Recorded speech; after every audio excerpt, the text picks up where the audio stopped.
So I invite you to be here with me now today because I think that this is where you're meant to be.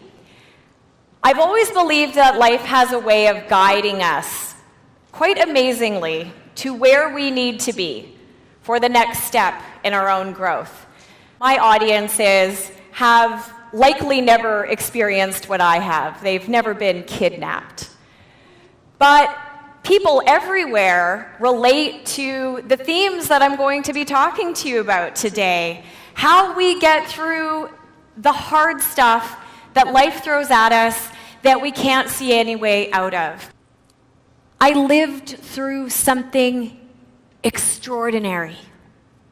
And I have something to say about getting through the challenging times. This feels like part of my purpose and my calling. This experience that we are all having here together today, this isn't just me presenting at you, this is an exchange. What unfolded next was like something out of your worst nightmare. About a dozen armed men emerged from where they had been hiding behind the parked car. We said into the camera exactly what they wanted us to say, which was that if the money wasn't paid in 1 week, that we would be beheaded. For everything that would come next, everything that followed was the aftermath, the punishment for the failed escape attempt.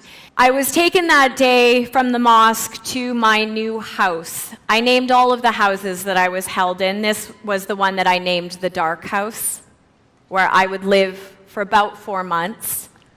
I was taken to my room. It was pitch black. I wouldn't have been able to see my hand if I tried to like this. There was a window in the room that had heavy metal shutters. Well, they were closed, but they had even gone the extra mile. They had taken black plastic garbage bags and stuffed them around the cracks of the window where any light otherwise may have come in. I couldn't move my body anymore because my kidnappers had taken a thick metal chain, wound it around my ankles, secured that with 2 big heavy-duty padlocks. That would stay on my ankles for the next 10.5 months. I could not sit up. I could not lie on my back. I could lie only on my side, on the floor. But it's in those moments in life that we start to go looking for what we're made of. These guys were both the victims and the perpetuators of violence. And that was the truth. And perfectly happy, healthy humans don't have the capacity or the desire to hurt another human being. I mean, I don't. I'm sure you all don't. So these guys were really hurting me. And the challenge to myself was to see it as, is the degree to which they are hurting me the degree to which they themselves are suffering? And if so, can I have compassion for that? In times like that, despair is the obvious thing. The despair is real, and it's big, and it's loud, and it's the easiest part of the whole story to identify with. But what I discovered in there, because I had to discover this, was that always quietly running alongside despair was resilience. It's not as loud and it's not as obvious, but it is there. But it becomes very choiceful. It is easy and seems to be more natural to lean into the despair. But that resilient part of us is always there. And what is resilience anyways? It is the hopeful part of ourself. It is the quiet center that knows this too shall pass. How do we find that part of ourself? Yes, it was a happy ending that I was released and alive and reunited with my family. But coming back after going through an experience like that, experiencing that kind of devastating interpersonal violence, living with severe post-traumatic stress disorder, which was brand new to me. I didn't understand what was happening to my brain and my body. Was very hard.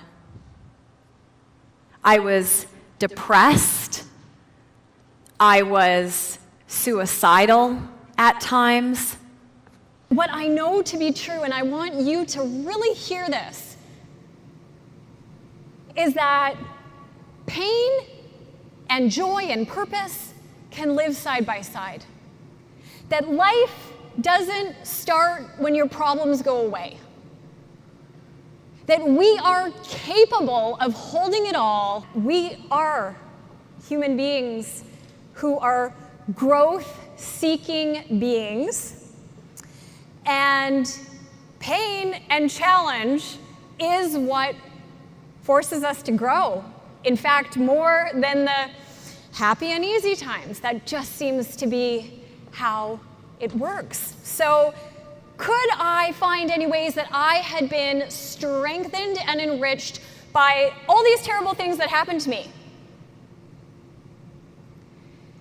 It took me a long time to lean into that possibility. But when I did, it changed everything. Of course, there were gifts in that. Things happen to us in our life, and then they're done.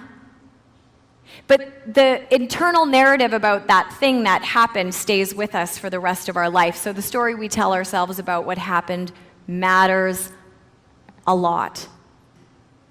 We prepare in our lives for disasters of all different kinds, don't we? All the insurance that we buy. We try to ready ourselves for what life might throw our way. But I know that not everybody is building that muscle of resilience, and it is that which carries you through. The normal trajectory of human experience is that life will bring you to your knees at some point, if it hasn't yet. How do we prepare ourselves? There are really just two perspectives, if you want to make it really simple. Life happens to us, and from that perspective, we're just floundering around trying to deal with all the crap that life throws at us all the time. Or life happens for us. That every single thing that happens to us can be for us, can be for our own growth. The challenges that you face at work, the things you don't want those challenges to be happening. You're like, I want picture X, like that's how I want it to be. But all these other things are happening. Those things are happening for you to give you the skills that you're gonna need to get to X. They are teaching you, as life does, what you need to know to get to the next level. The big word behind me here is momentum. You build that muscle of resilience, and believe me, you don't have to go through what I did, but take it from me. You do that and it builds momentum, and that momentum will carry you.